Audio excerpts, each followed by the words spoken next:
আল্লাহ, আজ কেমন হয় নামাজটা বললাম না। আল্লাহু আকবার, সামিআল্লাহু লিমান হামিদাহ,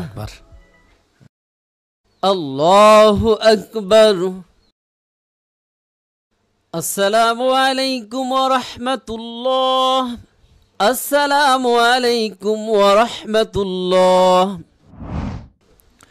আল্লাহু আকবার, সামিআল্লাহু লিমান হামিদাহ, আল্লাহু আকবার, আল্লাহু আকবার, আল্লাহু আকবার। এ আবার কি ধরনের নামাজ? নামাজ পড়ছে নাকি আর কি করছে? আসসালামু আলাইকুম, আসসালামু আলাইকুম।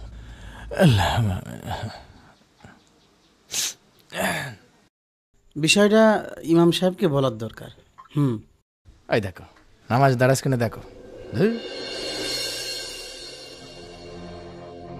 হুজুর এখনো বেরোয় না কেন? হুজুর আসসালামু আলাইকুম। ওয়ালাইকুম আসসালাম। ভাতিজা কিছু বলবা নাকি? হুজুর, আমি আমার মসজিদের কিছু মুসল্লিদেরকে দেখলাম, তারা ঠিকভাবে নামাজ কালাম পড়তেই পারে না। তা আমার মনে হয় আপনার এই বিষয়ে একটু আলোচনা করতে হবে। ঠিক আছে, সুন্দর কথা বলেছো। আমি এই জুমাই নামাজ সম্পর্কে, মাসালা মাসাইল সম্পর্কে মুসল্লিদেরকে বলবো ইনশাল্লাহ। আচ্ছা ঠিক আছে, চলেন। চলো। আসসালামু আলাইকুম ওয়া রাহমাতুল্লাহ, আসসালামু আলাইকুম ওয়া রাহমাতুল্লাহ। হুজুর, নামাজে মনে হয় ভুল হয়েছে। নামাজে ভুল হয়েছে?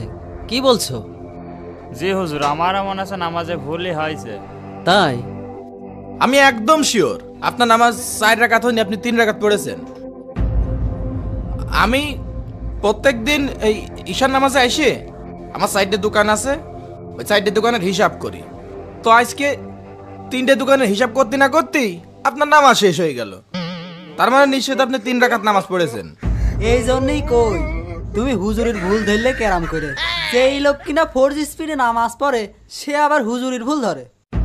আচ্ছা ভাই, আপনি একটু বসেন, আমি দেখছি। সম্মানিত মুসল্লিকরাম, আপনারা সকলে বসবেন, আপনাদের সাথে কিছু কথা বলবো। আমি খেয়াল করেছি আপনারা মাঝে মাঝে দৌড়িয়ে নামাজে আসেন, আবার নামাজে এসে রুকু সেজদায় মোটেও দেরি করেন না। অথচ রাসূল সাল্লাল্লাহু আলাইহি ওয়াসাল্লাম এভাবে দৌড়িয়ে নামাজে আসতে নিষেধ করেছেন। আল্লাহ পাক রব্বুল আলামিন বলেছেন, কদ আফলাহাল মুমিনুন আল্লাযীনা হুম ফি সলাতিহিম খাশিউন। সফলকাম সেই সমস্ত মুমিনেরাই যারা নামাজে এসে ধীরস্থিরভাবে ও সুন্দরভাবে নামাজ আদায় করে। কাজেই আমাদের উচিত ধীরস্থির ও সুন্দরভাবে নামাজ আদায় করা।